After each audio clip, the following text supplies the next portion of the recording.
Me da mucha indignación al ver este tipo de noticias. Sacrifican a tigre que escapó de la hacienda Nápoles en Antioquia y el resultado es que realmente estos animales están en vía de extinción y quiero hacer una aclaración. Yo estuve en ese parque y me parece la cosa más horrorosa, cómo maltratan a los animales en ese lugar, cómo los tienen en esos espacios tan perjudiciales, como son espacios que sin dudarlo son pequeños para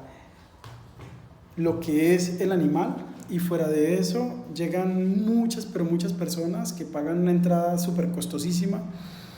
y siento que es un lugar donde realmente en la actualidad, como está la situación, no son lugares para estos animales, porque los tienen encerrados en jaulas muy pequeñas, en espacios inhóspitos, y el resultado es que, mire lo que ocurrió. Me imagino que el pobre tigre pues realmente estaba súper aburrido de ese espacio tan pequeño, porque tienen unos espacios pequeños donde hay unas áreas inhóspitas, donde llega muchísimo sol y le pega al lugar, en donde los animales están realmente en un estado de precariedad horrible. Y esto es un mensaje que le dejo a todos y a todas. Yo creo que es importante que ese parque, como bien lo dice, la finca Nápoles, que fue del narcotraficante Pablo Escobar, debería ser un área realmente para los animales, un espacio grandísimo, donde muchísimo terreno y donde a los animales los tienen en unos cuantos metros cuadrados encerrados en unas jaulas, y el resultado es que, mire que empezaron ya a matar a los animales y esto va a continuar. La matanza en ese lugar es horrorosa, y creo que nomás viendo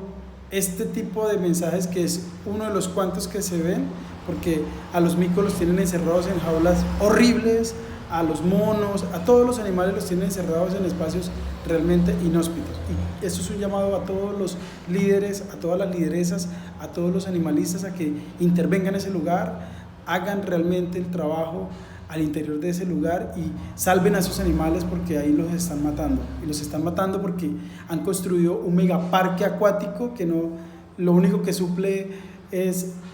la necesidad un poco de gente loca que llega a bañarse, y realmente a los animales les están vulnerando sus derechos que tienen. Entonces ese es un llamado, y necesitamos que la justicia y el Estado colombiano realmente pues le pegue el ojo a ese lugar. Es un lugar privado, es un lugar que se lo dieron a concesión a una empresa que se está llenando y se está enriqueciendo a costillas de los pobres animales y de la entrada a ese lugar, que a la final, para mi concepto, es un lugar horrible y no lo recomiendo. Es decir, jamás volvería yo a ese lugar.